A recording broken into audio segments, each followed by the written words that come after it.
పదవీ విరమణ పండుగ వచ్చిన కవిత. పండుగ వేడుక వచ్చేసిందా, అప్పుడేనా అయ్యో అయ్యో, పదవీ విరమణ వేళ రానే వచ్చి చేరిందిగా. పట్టుశాలులు కప్పి గంధపు పొన్నుకర్ర చేతికిచ్చి కాశ్మీరీ గులాబీల హారం మెడలో వేసి హర్షధ్వానాలు చప్పట్లు లేని హంగులు పొంగులు. ఆనాడు పెదవులతో ఆడిన కళ్ళలు పల్లేరు ముళ్ళంటి మాటల తూటాలు ఏమో అయినవి.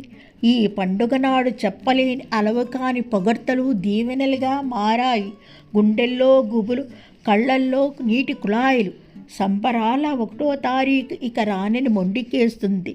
పెళ్ళికెదిగి ఇంకెప్పుడు ఆయనే పైటలేసిన కూతురు, ఉద్యోగానికి కబురెట్టు అంటున్న కొడుకు, పొలోమని పాలవాడి కేక, దెబేలు మని గిన్నెలు బాదే పని మనిషి, పచారు కొట్టువాని ఎక్కాల పద్దు పుస్తకం, రెడీ ఇంటెంత చెల్లించమనే 1వ తారీఖు ఇంటి వానర్ హుకుం.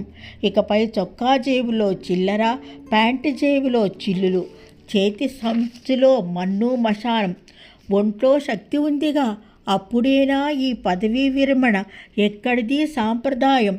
శారీరక బలము ఉడిగితేనే, చేతివేళ్ళు టైపు చేయకుండా ఉంటేనే పోయి ఇంట్లో బొబ్బో అన్నా బాగు లేదే.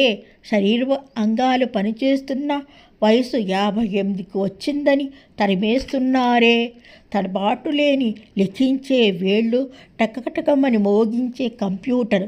అయినా అసమర్థుని ఆరాటానివి నువ్వు అంటూ దండేసి పూలు జల్లి నవ్వులు రువ్వి తేనె పూసిన మాటలు వెజ్జల్లి, తప్పుకోవయ్యా తాత, తప్పుకోవయ్యా, మేమొస్తున్నాం, మాకీయని చోటు అంటున్న బారులు తీరిన యువత.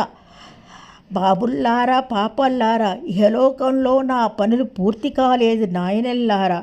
ఈ పదవీ విరమణ పండుగ వద్దు. అయ్యల్లారా, అమ్మల్లారా, తలంబ్రాల పండుగలు ఉన్నాయి, తలంబ్రాలు జల్లాల్సిన పండుగలు ఉన్నాయి, దోవతీ వేడుకలు, చీరల ఫంక్షన్లు మిగిలే ఉన్నాయి నాయనలారా.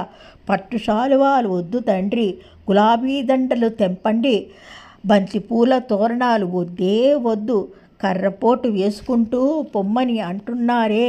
ఇదేమి న్యాయం?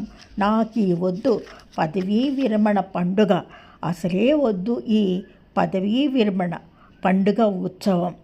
సెలవు మరి. MPL times.